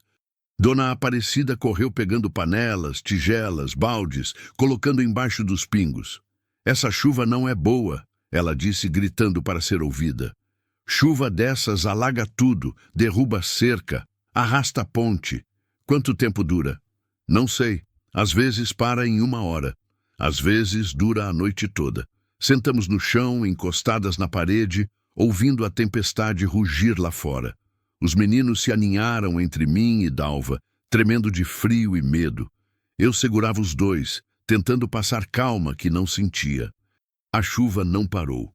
Foi ficando pior. O vento arrancou uma veneziana da janela. A água começou a entrar, formando poças no chão. Dona Aparecida tentou tampar com pano, mas não adiantou. A tempestade estava ganhando. A gente devia ter ficado no galpão, Dalva disse baixinho. Não, lá seria pior. Aquele telhado não aguenta isso. E se alguém for lá e não achar a gente? Melhor não achar. Passou 1 hora, 2, 3. A chuva não dava trégua. O mundo lá fora era só água, vento e escuridão. Dentro da casa, a gente esperava, rezava baixinho, tentava acreditar que ia passar. Foi perto da meia-noite que ouvimos gritos, lá fora, distantes, mas claros. Dona Aparecida ficou tensa. Levantou, foi até a porta, encostou o ouvido. Tem gente gritando, disse. Onde? Do lado do riacho. Parece que alguém está pedindo socorro. Meu coração apertou. Olhei para Dalva. Ela estava pálida. Pode ser armadilha, ela disse. Ou pode ser alguém precisando de ajuda. Joana, não dá para sair nessa chuva. É perigoso. Mas se for alguém se afogando? E se for o Tonho e os homens dele fingindo que precisam de ajuda para a gente abrir a porta? Ela tinha razão. Podia ser armadilha. Podia ser perigo. Mas também podia ser alguém morrendo lá fora, na chuva, no escuro, gritando por ajuda que não ia chegar. Eu vou ver, disse levantando. Não. Dalva segurou meu braço. Não vai. É loucura. Se for alguém precisando de ajuda e eu não fizer nada, eu não vou conseguir viver com isso. Melhor viver com culpa do que morrer tentando ser boa. Olhei para ela. Olhei para Dona Aparecida. Olhei para os meninos, encolhidos no chão, olhando para mim com medo. Eu sabia que era burrice, sabia que era perigo, sabia que mulher pobre que sai no meio da tempestade para ajudar desconhecido geralmente não volta, mas não consegui ficar parada. Eu volto, disse e abri a porta antes que alguém pudesse me impedir. A chuva me atingiu como uma pancada, fria, forte, cegante. Em segundos estava encharcada, a roupa grudada no corpo, o cabelo no rosto. O vento quase me derrubou. Segurei na porta. Tentei ver alguma coisa no escuro. Onde você está? Gritei, mas minha voz se perdeu no barulho da tempestade. Gritei de novo, até que ouvi. Aqui, aqui embaixo. A voz vinha da direção do riacho. Peguei a lamparina que Dona Aparecida tinha deixado perto da porta, protegi com a mão, comecei a andar. O chão estava escorregadio, cheio de lama. Quase caí 2 vezes. A luz da lamparina mal iluminava 1 palmo na minha frente, balançando com o vento. Cheguei na beira do riacho. Não era mais riacho, era rio. Corria rápido, sujo, cheio de galhos e lixo arrastado pela correnteza. A água tinha subido, invadido as margens, estava a centímetros de transbordar. Onde você está? Gritei de novo. Oh, aqui. Olhei para baixo, vi uma sombra agarrada num galho de árvore que tinha caído dentro da água. Uma pessoa, pequena, tentando se segurar, mas o galho estava cedendo, a correnteza puxando. Segura, gritei. Eu vou te tirar daí. Olhei em volta, procurando alguma coisa para usar. Vi uma corda velha, amarrada num poste, provavelmente para prender animal. Desamarrei. Voltei correndo para a beira do riacho. Vou jogar uma corda. Quando pegar, amarra na cintura. Joguei. Errei. A corda caiu longe, foi arrastada pela água. Puxei de volta, tentei de novo. Errei outra vez. Tentei uma terceira. Dessa vez, acertei. A pessoa pegou, tentou amarrar, mas as mãos deviam estar dormentes de frio porque a corda escorregava. Consegue amarrar? Não, as mãos, não consigo. Era a voz de menino, criança. Meu coração parou. criança. Não pensei. Amarrei a corda na minha cintura, amarrei a outra ponta no poste, comecei a descer pela margem. A terra era puro barro. Escorreguei, caí de joelhos, levantei e continuei. A água estava gelada quando entrei. Me bateu na cintura, depois no peito, puxando com força, querendo me arrastar. "Segura firme!" gritei. "Eu estou indo!" Cada passo era uma luta contra a correnteza. A água batia, empurrava, puxava. Meus pés escorregavam nas pedras. Tropeçava, levantava, continuava. A lamparina já tinha apagado há muito tempo. Eu só via pela luz dos relâmpagos que cortavam o céu de vez em quando. Finalmente cheguei perto do galho. Vi a criança. Era um menino, devia ter uns 10 anos. Estava roxo de frio, tremendo, os dedos brancos agarrados no galho que estava se partindo. "Solta!" gritei. "Solta e me agarra! Eu não consigo!" "Consegue sim! Eu te pego! Confia em mim!" Ele me olhou, os olhos arregalados de terror. Relutou. Mas o galho deu um estalo, começou a partir. Ele não teve escolha. Soltou. A correnteza o puxou. Eu estiquei os braços, consegui agarrar a camisa dele. Puxei com força, puxei com tudo que tinha, sentindo os músculos arderem, os pulmões queimarem. Consegui trazer ele para perto, segurei firme contra meu corpo. "Segura em mim!" gritei. "Não solta!" Ele agarrou meu pescoço, as pernas em volta da minha cintura, tremendo tanto que eu sentia os dentes dele batendo. Comecei a voltar, puxando a corda, um passo de cada vez. A água puxava mais forte agora, porque estava carregando peso dobrado. Escorreguei, caímos os dois. A água nos cobriu. Engoli água suja, tossi e me forcei a levantar. O menino continuava agarrado, pesado, quase me afogando junto. Continuei, passo a passo, centímetro a centímetro.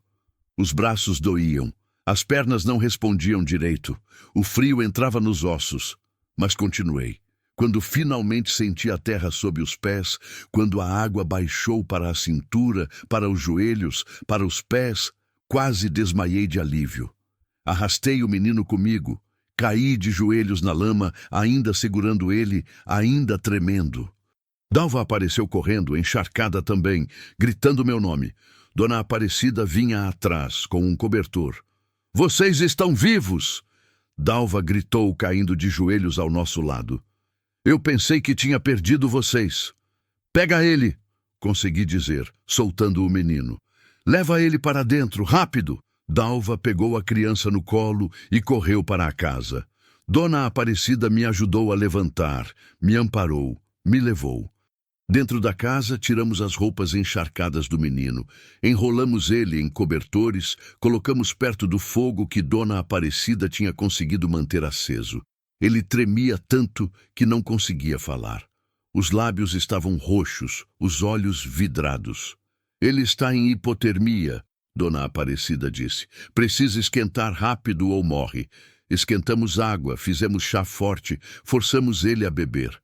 Esfregamos os braços, as pernas, tentando voltar à circulação. Aos poucos, muito devagar, a cor começou a voltar. As tremuras foram diminuindo, os olhos foram perdendo aquele vazio assustador. Levou quase 1 hora para ele conseguir falar.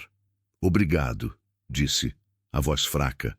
"Obrigado por me salvar. Como você se chama?" "Miguel." "O que você estava fazendo lá fora, Miguel? No meio da tempestade?" Ele baixou os olhos. "Eu estava fugindo." "De quê?" "Dos homens que mataram meu pai." O silêncio caiu pesado. Todas nós olhamos para ele. "Como assim mataram seu pai?" Dalva perguntou. Miguel começou a chorar, baixinho, sem fazer barulho, do jeito que criança acostumada com dor chora. "Eles chegaram na nossa casa hoje de tarde. 3 homens. Disseram que meu pai devia dinheiro. Meu pai disse que não devia nada. Eles bateram nele. Minha mãe tentou defender. Eles bateram nela também. Mandaram eu ficar quieto no canto. Eu fiquei. Mas quando eles pegaram a faca, eu não aguentei. Corri. Fugi. Eles gritaram para eu voltar, mas eu não voltei. Corri até não conseguir mais. Aí começou a chover. Eu me perdi. Tentei atravessar o riacho. Caí. A água me levou. E aí a senhora me salvou. Meu estômago revirou. Olhei para Dalva. Ela estava pálida. Você viu o rosto desses homens? Né? Perguntei. Vi. Como eles eram? Tinha um alto, magro, de chapéu sujo. Tinha uma faca grande no cinto.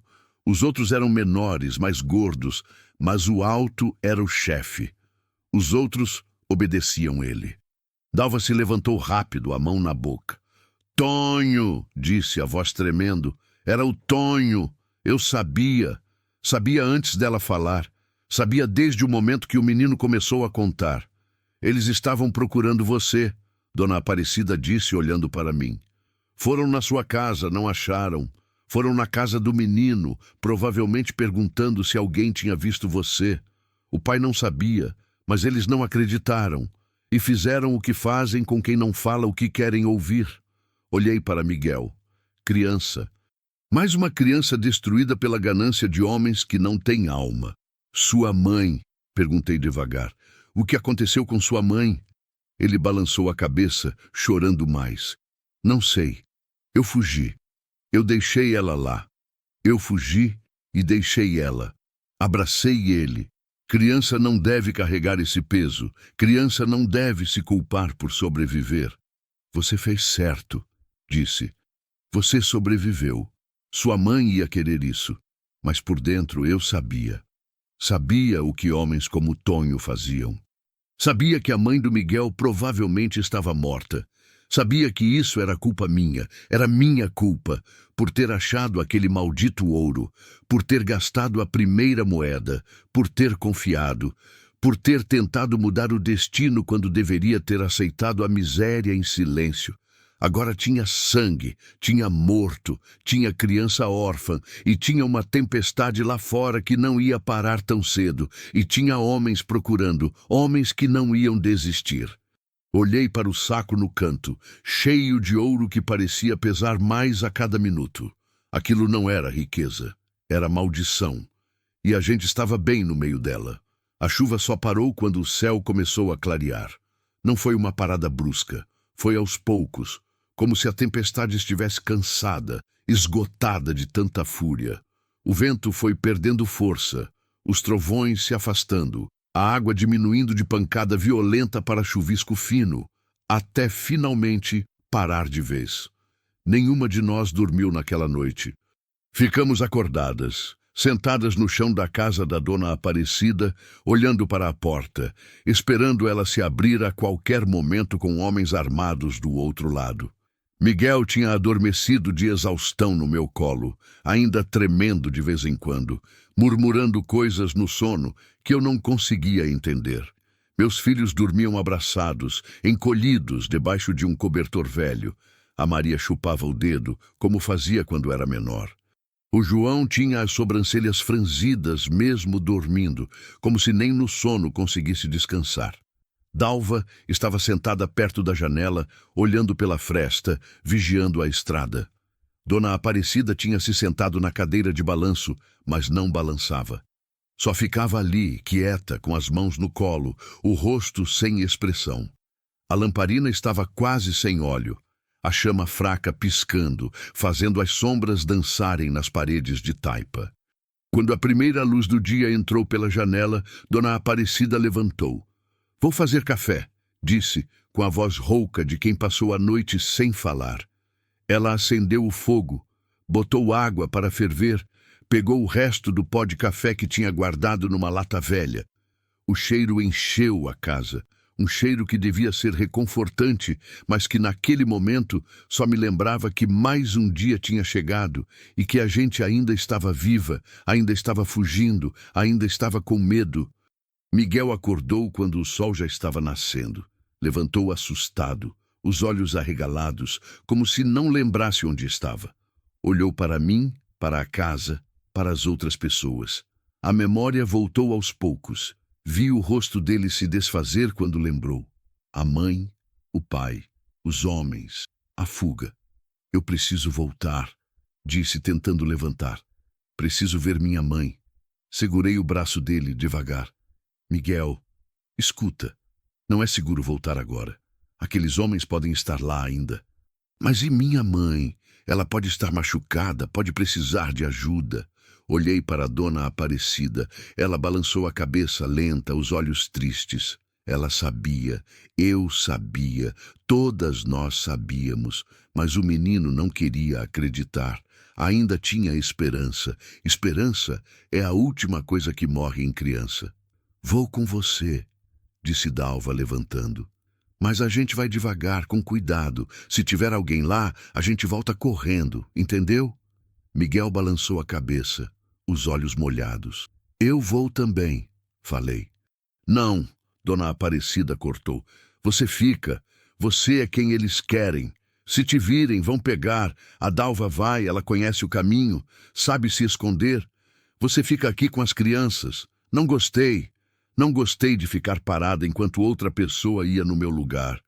Mas ela tinha razão. Eu era o alvo. Eu era quem tinha o ouro. Eu era quem colocou todo mundo em perigo. Dalva se preparou rápido. Vestiu uma roupa seca que Dona Aparecida emprestou, prendeu o cabelo, pegou um facão velho que ficava pendurado na parede. Se eu não voltar em 2 horas, disse, olhando para mim, pega as crianças, pega o ouro e foge. Não espera, não volta. Dalva promete. Prometo. Ela saiu com Miguel. Ficamos eu, Dona Aparecida e as crianças. O João acordou logo depois, esfregando os olhos, perguntando onde estávamos, por que tinha chovido tanto, quem era aquele menino que dormiu no chão. Dei as respostas mais simples que consegui. Não menti completamente, mas também não contei tudo. Criança não precisa saber de tudo, já carrega um peso demais. Dona Aparecida colocou o café em canecas rachadas, deu para mim e para o João. A Maria ainda dormia. Sentamos na mesa velha, bebendo em silêncio, ouvindo o mundo lá fora acordar. Passarinhos cantando, como se nada tivesse acontecido. Como se o mundo não tivesse virado de cabeça para baixo na noite anterior. Ah, você vai ter que sair daqui, Dona Aparecida disse, de repente. Hoje mesmo, não pode ficar mais. Eu sei. Aqueles homens não vão parar. Vão procurar em cada casa, em cada canto, até achar. E quando acharem, ela não terminou. Não precisava. Para onde eu vou? Longe. Para algum lugar onde ninguém conhece você, onde ninguém vai procurar. Eu não conheço nenhum lugar assim. Então inventa. Arruma um nome novo. Uma história nova. Finge que veio de outro lugar. Mulher sozinha com criança sempre tem história triste. Ninguém pergunta muito. E o ouro? Ela olhou para o saco no canto, depois para mim. Esse ouro é amaldiçoado. Tá escrito nele. Ouro enterrado sempre é. Alguém morreu para esconder, alguém morreu procurando, alguém vai morrer tentando pegar. É sempre assim. Então eu devia enterrar de novo? Não, porque agora já sabem que você tem. Enterrar não adianta. Eles vão cavar até encontrar e vão te fazer falar onde está. Então o que eu faço? Ela pensou um pouco tomando café devagar. Usa um pouco de cada vez em lugares diferentes, longe daqui. Nunca muito de uma vez. Nunca no mesmo lugar. E nunca conta para ninguém de onde veio. Se alguém perguntar, você trabalhou, juntou, guardou. História simples, história que pobre conhece, fazia sentido. Mas também era arriscado. Tudo era arriscado agora. Por que está me ajudando? Perguntei.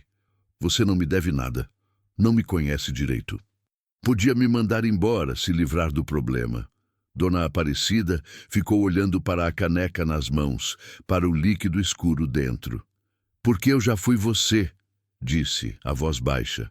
Já fui mulher sozinha, com criança, sem ter para onde ir. Já bati em porta e levei não. Já passei fome. Já dormi no chão. Já pensei em desistir.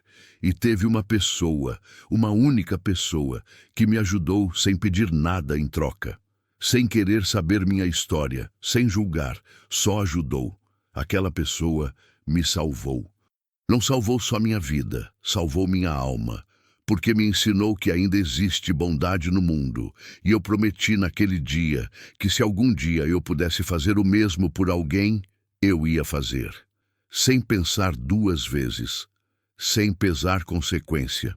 Fiquei olhando para ela, para aquela mulher velha, cansada, que vivia sozinha numa casa pequena no meio do nada, que não tinha nada, mas estava disposta a dar tudo. Quem foi essa pessoa? Não importa, já morreu, mas a promessa continua viva. Segurei a mão dela, aquela mão velha, cheia de calos, de veias saltadas, de marcas de trabalho duro. Obrigada. Ela apertou minha mão devagar. Não me agradeça ainda. Agradeça quando estiver longe, quando estiver segura, quando seus filhos estiverem comendo todo dia. Aí sim você me agradece. De longe, porque não pode voltar aqui. Nunca. A Maria acordou. Começou a chorar, aquele choro manhoso de criança com fome. Peguei ela no colo, ninou, cantarolei baixinho, uma cantiga que minha mãe cantava para mim quando eu era pequena. Ela foi se acalmando, aninhando no meu pescoço, cheirando aquele cheiro de criança que acalma o coração de mãe. Esperamos. Meia hora. 1 hora. 1 hora e meia. Dona Aparecida preparou um pouco de farinha com água e sal para as crianças comerem. Eles comeram sem reclamar, como sempre. Acostumados com pouco, acostumados com nada. Quando estava quase completando 2 horas, ouvi passos lá fora. Levantei rápido, o coração disparado, pegando a faca que estava em cima da mesa. Dona Aparecida também ficou tensa, se posicionando na frente das crianças. A porta se abriu. Era Dalva, sozinha.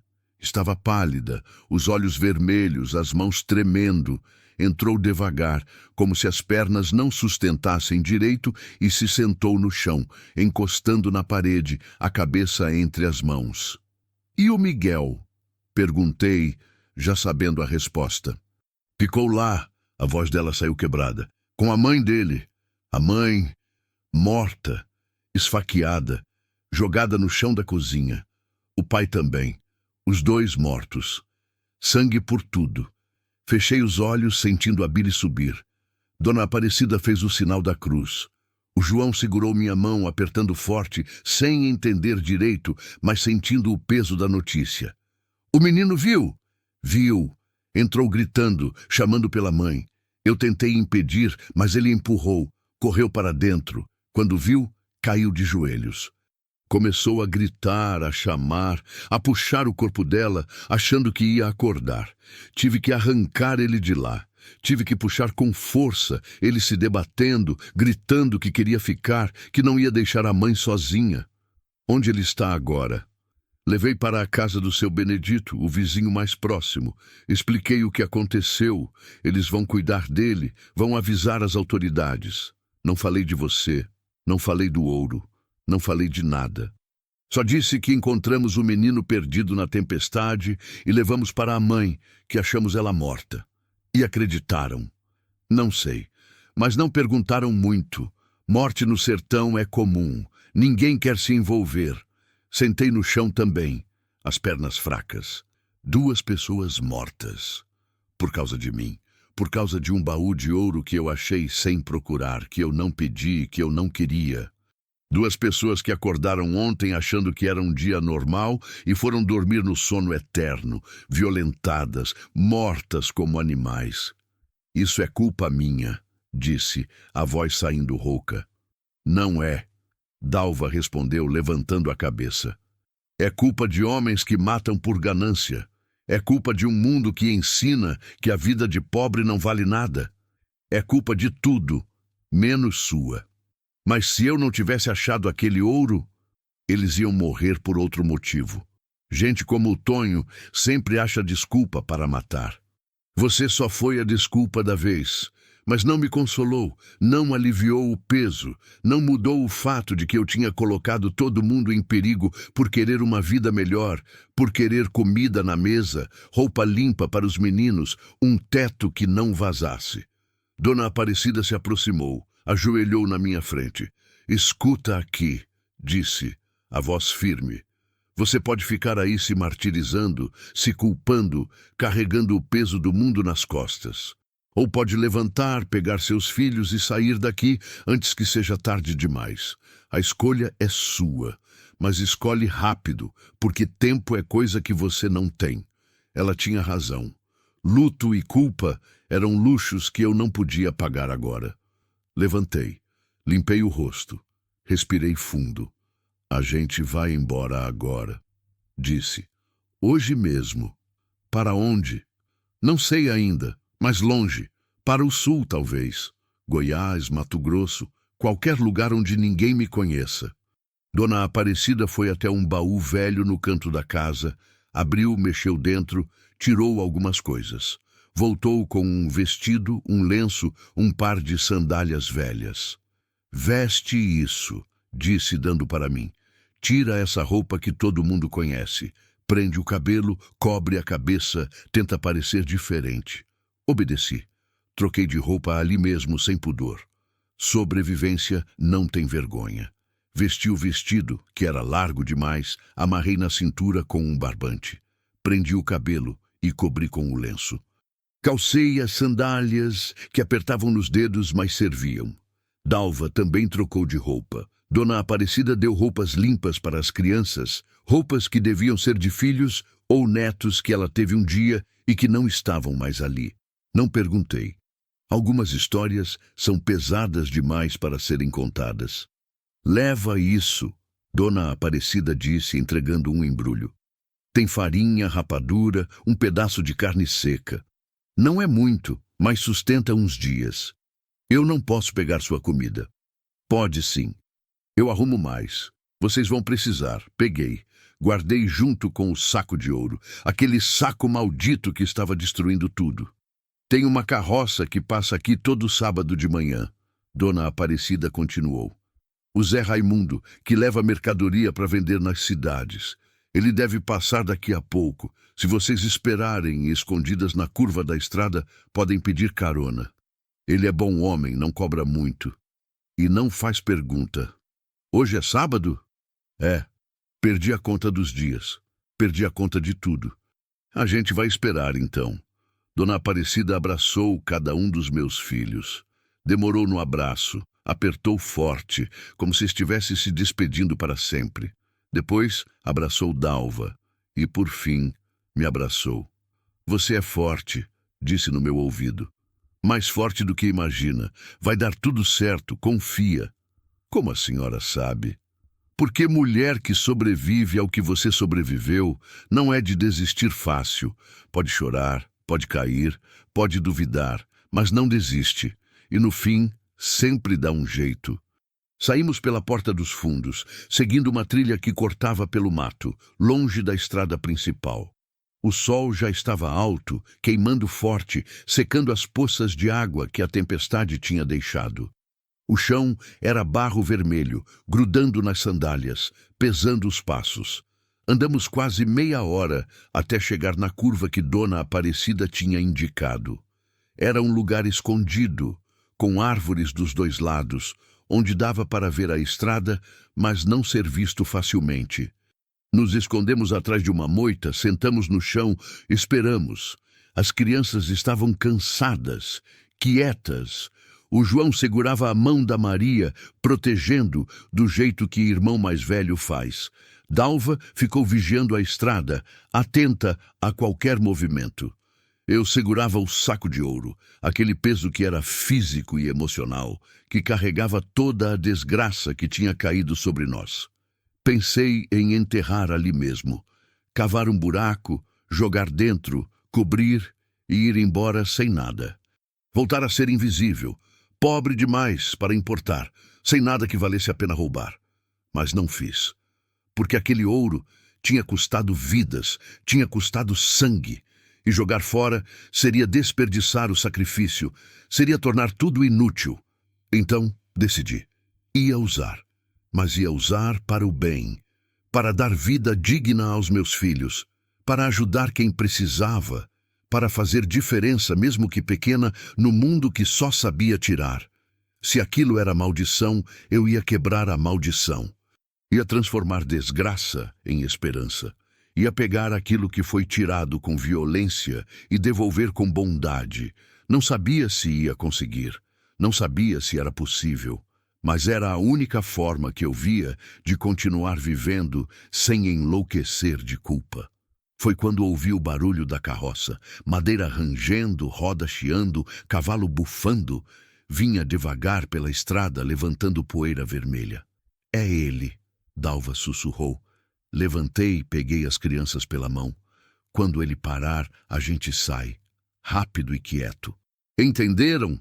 Eles balançaram a cabeça. A carroça passou pela curva. Era velha, puxada por um cavalo magro, conduzida por um homem de chapéu de palha, camisa remendada, rosto marcado pelo sol. Saí do esconderijo, levantei a mão. Seu Zé Raimundo! Ele puxou as rédeas. O cavalo parou. O homem me olhou desconfiado. Quem é você? Ninguém importante. Só uma mulher precisando de carona. Para onde? Para longe. Qualquer lugar que esteja indo. Ele olhou para mim, para Dalva, para as crianças. Pesou, decidiu. Sobe. Mas se alguém perguntar, não me conhecem. Entendido? Entendido. Subimos na carroça. Havia sacos de farinha, caixotes de galinhas, alguns tecidos amarrados.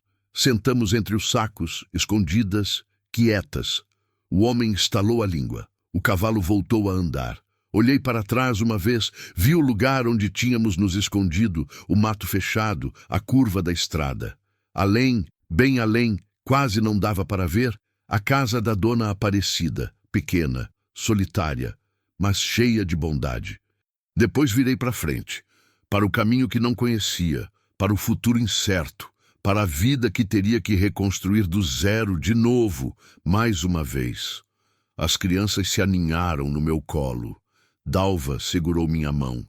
E a carroça seguiu devagar, levantando poeira vermelha, levando embora o passado e trazendo, talvez quem sabe, a possibilidade de um recomeço. Mesmo sabendo que homens como Tonho não desistem. Mesmo sabendo que a história estava longe de terminar. Mesmo sabendo que o pior ainda podia estar por vir. A viagem na carroça durou 3 dias, 3 dias de sol queimando a pele, de poeira entrando nos olhos, de corpo dolorido de tanto chacoalhar na madeira dura. O seu Zé Raimundo era homem de poucas palavras, o que foi bom.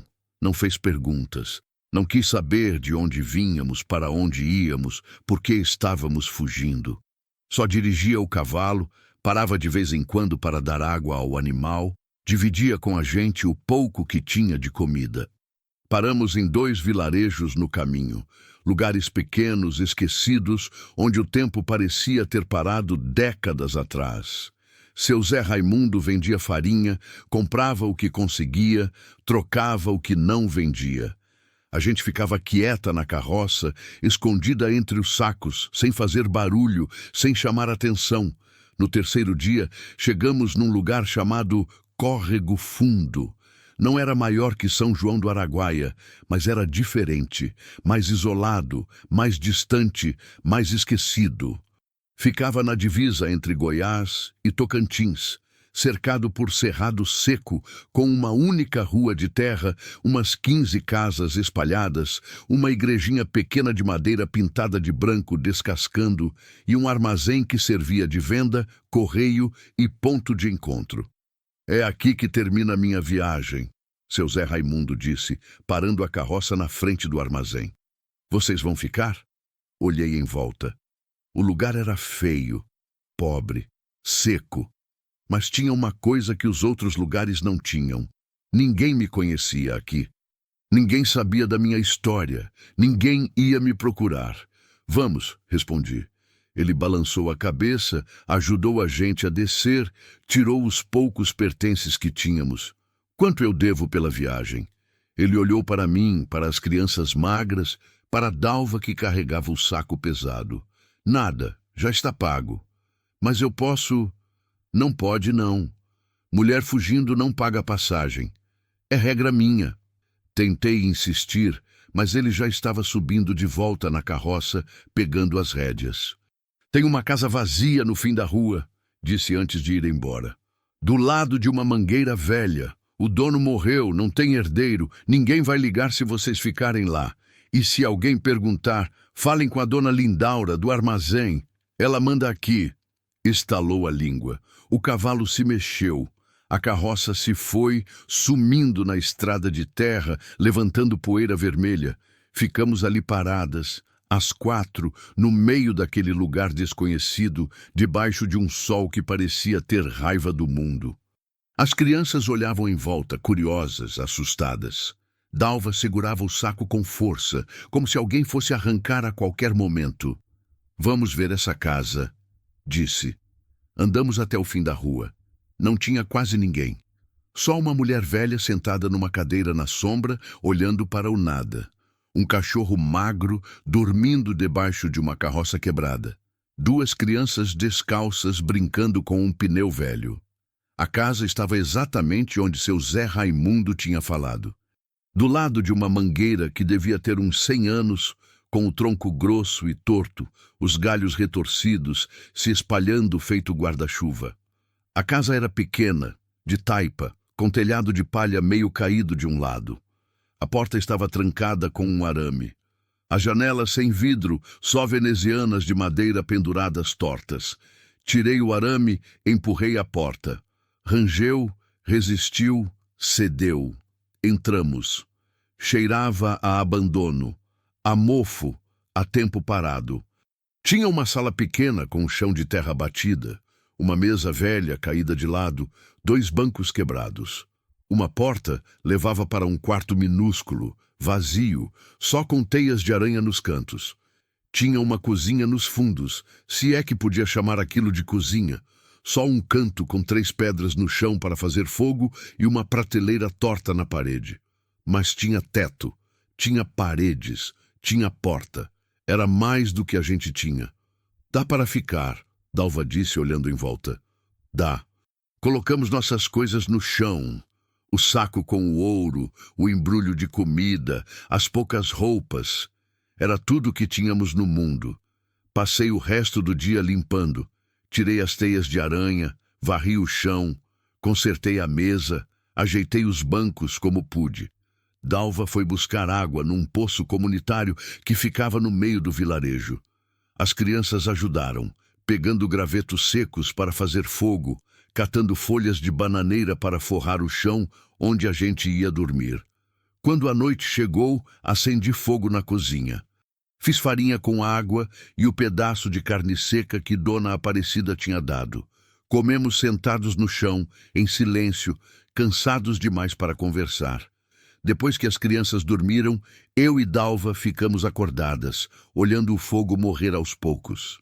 A gente conseguiu, Dalva disse baixinho. A gente escapou. Por enquanto. Você acha que eles vão achar a gente aqui? Não sei. Espero que não. E se acharem? A gente foge de novo. Até onde precisar. Até onde der. Ela ficou quieta, olhando as brasas. Eu sinto muito, disse de repente. Por tudo, por ter contado do ouro, por ter trazido o Tonho para a sua vida, por aquelas pessoas terem morrido. Eu nunca vou conseguir me perdoar. Não foi sua culpa. Foi sim. Se eu não tivesse aberto a boca, ele já sabia. Você disse. Todo mundo no vilarejo estava comentando. Era só questão de tempo. Mas eu facilitei. Eu confirmei. Eu coloquei você em perigo. Olhei para ela. Para aquela mulher que também tinha perdido tudo, que também estava fugindo, que também carregava a culpa que não deveria ser só dela. A gente só tem uma, a outra agora, disse.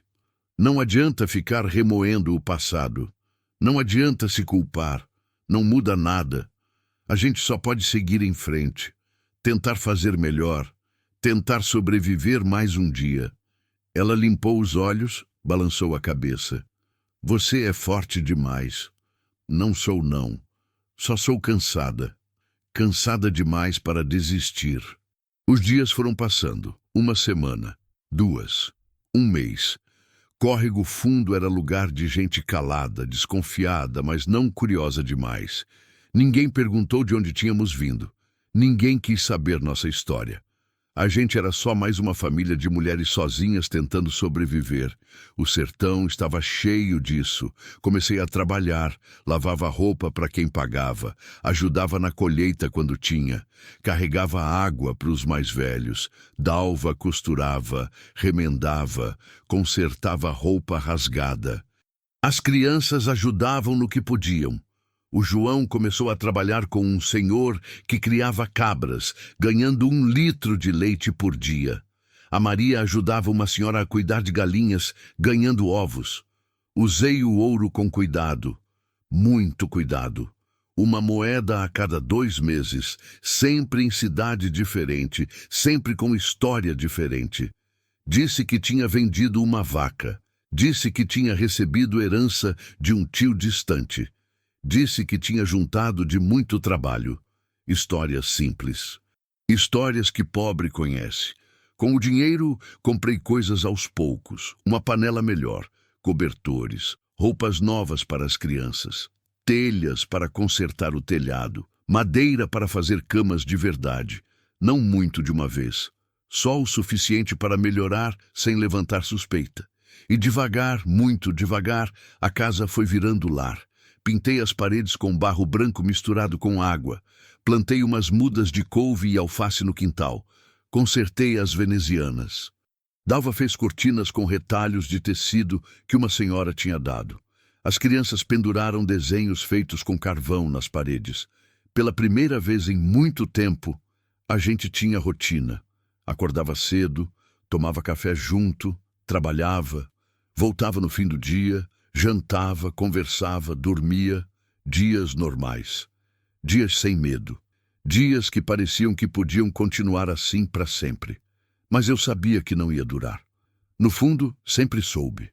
Foi num sábado de tarde, 4 meses depois de termos chegado, que tudo começou a desmoronar de novo. Eu estava no quintal, estendendo roupa no varal que tinha feito com arame e madeira. O João estava brincando com um carrinho que ele mesmo tinha feito com lata velha e tampinhas. A Maria estava desenhando na terra com um graveto. Dalva tinha ido buscar água. Foi quando ouvi os cavalos, 3 cavalos, vindo pela rua principal, devagar. Parando nas casas, os homens descendo, batendo nas portas, perguntando alguma coisa. Meu coração gelou. Larguei a roupa, peguei as crianças pela mão. Para dentro, agora.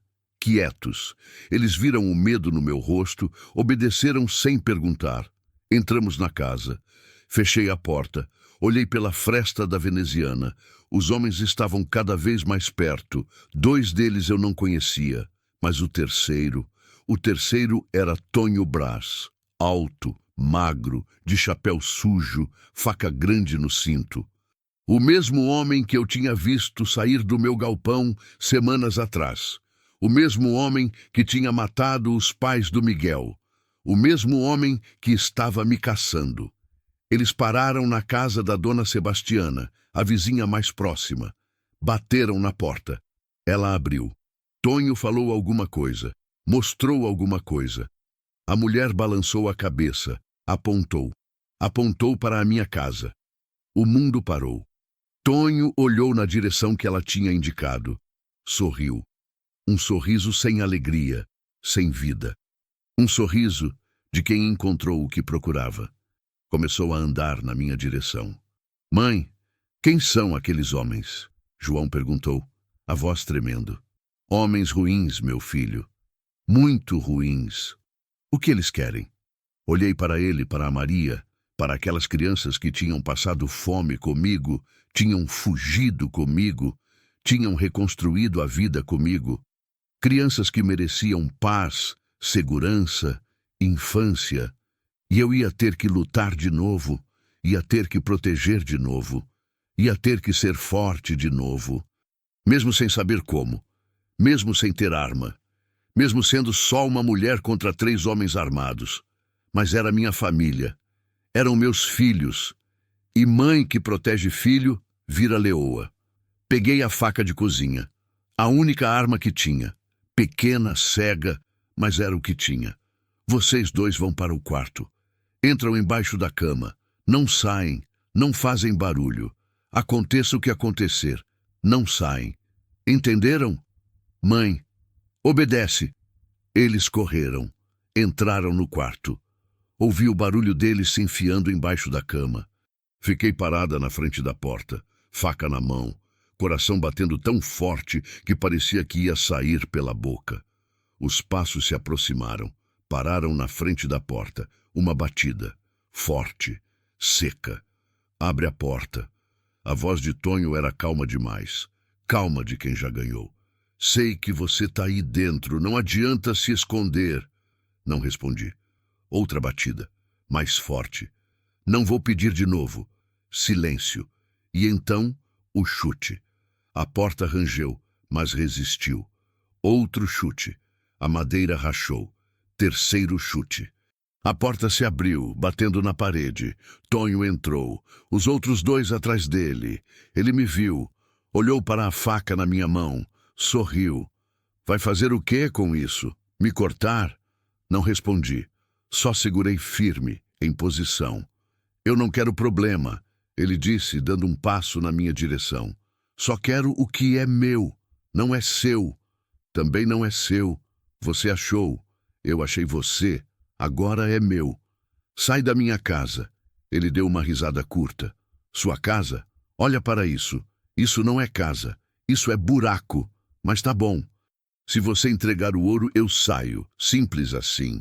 Não tenho ouro nenhum. Mentira. Eu sei que tem. Eu sei que trouxe. E eu vou achar, com ou sem sua ajuda. Fez um sinal. Os dois homens começaram a revirar a casa. Viravam os bancos, abriam os caixotes, jogavam as coisas no chão. Eu não me mexi.